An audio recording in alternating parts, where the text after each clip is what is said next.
go to like certain native cultures and other cultures, they may try to talk that person down because they figure that it's one price and they're in that person's country and they think that it should be another price. And I'm like, no, it needs to be probably the price that that person gave you the first time. And I understand when you start to work with intermediary like galleries. Of course, galleries, they're really taking advantage of artists. They're taking like 50 or 60% of their commission. So you have to understand, I met a lot of people who came to me and say, I'm so honored and happy to see in direct the artist. They're so happy. It's amazing when you're facing someone you don't know and they say, you've done that? And I say, yes. They're so happy to have a face in front of them. Is her or him the artist? And it's a blessing. When you go to galleries, some people work in galleries, they don't even know about their work. Unfortunately, I don't speak about the owner, but people who work there, they don't even try to think about you can be an amazing artist in the future. So that's why I think we have to be very tough. You have to find different positions, different way to show your message, to do something for others. And when you do something for others, it always works. I believe that. If you try to do, I met different artists who were really upset. They've never been happy. You know why they wanted to be? They wanted to be in museum. And I said, I don't want, my objective is not to be in a museum. No, I just want to be free, showing my work to different people from all over the world. It could be poor, it could be rich, it could be normal. I don't care. I just want to share my creativity, and that's some artists, they lost that feeling, and it's what I realized, and maybe that's why I have lots of energy on my paintings, because I'm connected with something. So and I'm so proud. The experience I had a couple of weeks ago, for 2 weeks, it was amazing experience. Even if it was hard, of course, Stefan helped me a lot in marketing. Doing mails, because my English is a little bit rusty. But I manage. I'm not worried about speaking. I'm not worried about, even if I'm struggling with my words, I'm not worried about speaking. I said we should be the voice. Every artist should be the voice of their work if they're real true artists. Yeah, there's no doubt about that. Now, Louisa, of the pieces that you did of these different women, what was one of the stories that, as you were doing these women, caught you off guard? It was a story that you were not expecting. Because like you said, you had different women. You had a woman from Afghanistan, I believe you said you had, of course, yourself in that. But what was the one story that really caught you off guard, that it was the story that you were not expecting? Yes, so I have to tell you something. How I met all these exceptional women, they came to me. First of all, I wanted to go around me through my friends, and I found Rita, the Ivory Coast lady. She was working for MTA. And after, somebody called me and said, oh, do you think you have some space for my portrait? And I said, whoa, yes, because I was going through a women's community and through Facebook, and they answered me back.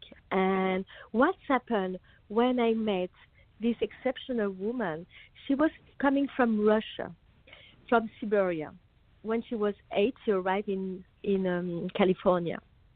And she struggled because she was bullying at the school. And so she couldn't speak a word when she was 8 years old. And one of her friends from school was contacting her through messages. She was putting message on her backpack. And, later on, when she grew up, so I can say she struggled in life. She met a man. She was an abused woman, and she nearly died. And after that bad experience, she decided, I don't want anymore to be a victim. So she decided to make her dream come true, and she decided to make like a kind of small startup working with backpack. And she struggled, but she succeeded in a way. And when I see her from all the way, so I feel really proud about what she did. Now she at the beginning she said, I can't be happy, and now she just got married. She have her own company, and that was the first lady I was really impressed. And the second one was from the lady from Puerto Rico. amazing woman. She was 16. When she was 16, she had a baby, and really struggling time. She didn't work. She had to take care with her baby, and she decided to find some work. She worked really very hard. She was, helping elderly people, cleaning these people, handicapped people, and after 20 years, she was working in the same company. It's kind of association for handicapped people. I can give you the name. So it's anyway. It's not really, important. But just to explain, this woman. So she struggled when she was young, being a single mother, and after 20 years, now she's a CEO of this company, and after that, she's the only first lady, a black lady for who's involved in a board of a community in a small village in Westchester, Tokahu, and she's a really amazing woman.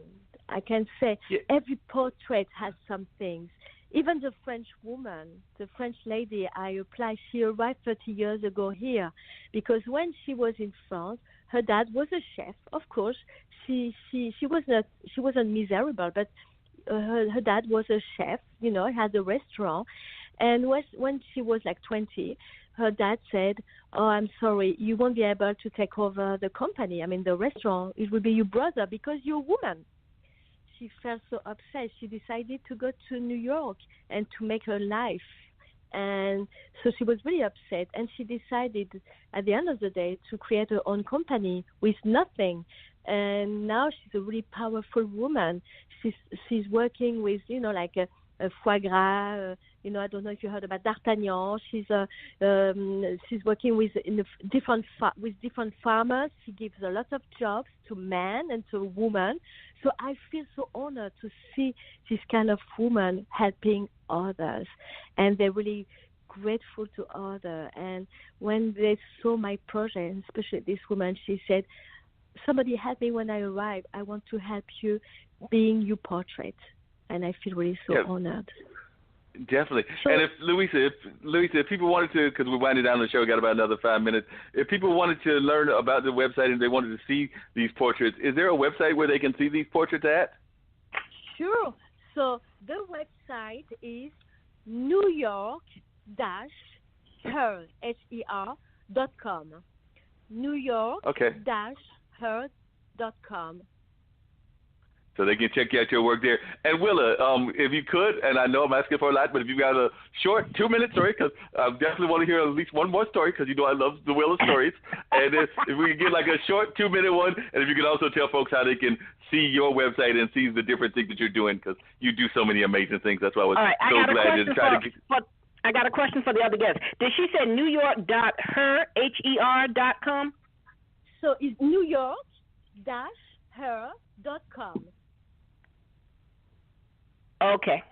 So, WillaBrigham.com. If you'll find me under Storyteller. If you want to hear about my cards, send me a little note. WillaBrigham.com or WillaStory@AOL.com.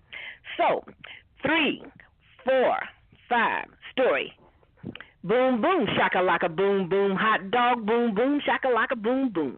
Now, out in the forest where the grass grows slow is a great big tiger with corns on his toes, boom, boom, shakalaka, boom, boom. And he was always causing problem for the other guys. This great big lion gave a mighty roar, and when he did, the others would shake and shiver and run. What did they do? Shake and shiver and run. But the animals got together because they were tired of shaking and shivering and running from the bully of the lion and said, "We need to do something about that lion." And somebody said, "Well, what you gonna do? Tell me what you gonna do." They didn't know what to do, but one little fella had an idea. It was the jumping jack rabbit. He says, "We need to get rid of this lion, and we need to get rid of him now. We need to feed him 1 meal a day and be done with it." But nobody wanted to agree to that. So he went and told the lion, "We want to feed you 1 meal a day and leave us alone. Just stay away." And the lion did that until he got tired of eating tofu. And then he said, "I want fresh meat." Ha ha. He said, "I want fresh meat. is really sweet and good to eat. I want fresh meat. And he ended up trying to eat the little rabbit. But the little rabbit says, wait a minute. I have to take you to the biggest guy you've ever seen. This will be the biggest meal you ever had. All you have to do is go get it. He says, well, where is it? He said, follow me. He went walking through the forest and came to a great big hole. And the little rabbit says, well, you're the king of the jungle. You're the king around here. The animal you want to eat is in that hole. And the lion peeped over in the hole and saw the biggest creature he'd ever seen in his life. It scared him to death. His knees started shaking, and the rabbit said, what you gonna do, gonna do, gonna do? Tell me what you gonna do. You the king. Well, the king couldn't be embarrassed by a little bit of rabbit. So he yelled down in the hole, I'm coming for you. And down in the hole, the voice said, I'm coming for you. Wow, the rabbit said, what you gonna do? The lion said, get out of my forest. Down in the hole, he said, get out of my forest. Oh, my goodness. The little rabbit said, you the king. What you gonna do? You the king. The king said, I'm coming for you. And with that, he jumped down in the hole and splashed around looking for that great big creature and found out there was nobody in the hole but him. Up at the top, the little rabbit said, ha, ha, ha. Hee, hee, hee. You ate up the brothers, but you didn't get me. He said, small is mighty when you use your mind. The little guy can win every time. And Jumpin' Jack Rabbit went home to his family and left the lion down in the hole. Well, it just so happens that his sister came along and heard him whining and crying. She says, what's the problem? He says, I'm in this hole and can't get out. She says, been messing with the little guys again, huh? He says, well, she says, if I pull you out, will you promise to leave them alone? He says, yeah. She said, don't you remember what Mama said? What did Mama say? Mama said, small is mighty when you use your mind. The little guy can win every time. So, little guys, use your mind. You don't have to worry about that big bad bully. Use your mind. Dot, dot, dot, dot. Dot, dot.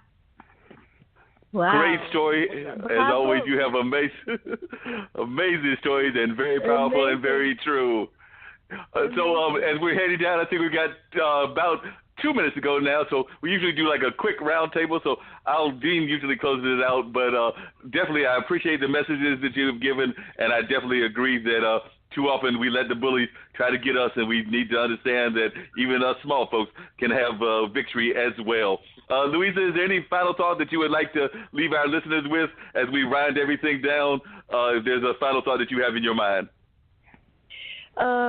Just a small word. Just be happy with yourself and enjoy life. Be creative and show everything you can for others. Thank you. Appreciate that. Willa, any final thoughts for you? Do what you love and share the joy. The more you give, the more you get. Stefan, if you're still there, do you have any final words? I know we got it from your wife, but what about you? Do you have any final words or thoughts? No, the last words for the women. Women, girl power. Hashtag girl power. Yes. Definitely very true. The women are definitely giving some great advice, and that is very true. Dean, you got any last thoughts before I tell folks about our guest next week and we get ready to get on out of here? Yeah, we got a few minutes. As I always say, man, when you walk out your front door, it's showtime and the world is your stage. Just make sure that people are not watching the rehearsal. With that being said, it's the six-man Dean Geronimo. I'm out. Have a great rest of your week. And next week, we're going to have a guest that's going to be talking about National Reentry Week, because, you know, that was designed by President Obama to help people that are coming out of the penal system. And there's a guy, Tony Spriggs, who is a well-known local musician, but he is also an advocate for folks in the penal system. So he will be our guest next week. I've already heard from him on Facebook, so I know he will definitely be in the house. So we're looking forward to that conversation taking place next week. So he's going to be talking about a prison reentry program that he is very much involved with. We've had others with some reentry programs, but he's going to be telling us about his very special program. Okay. All right. Well, that's about it for us, man. Y'all have an outstanding week, and we're out. Thank you. And I appreciate all of you. Willa, Louisa, Stefan, appreciate all of y'all being on the show. It was great as always, and thanks for being my guest. Thank you so much. Good night. We love it. Thank you. Good night. Bye-bye. Good night. Au revoir.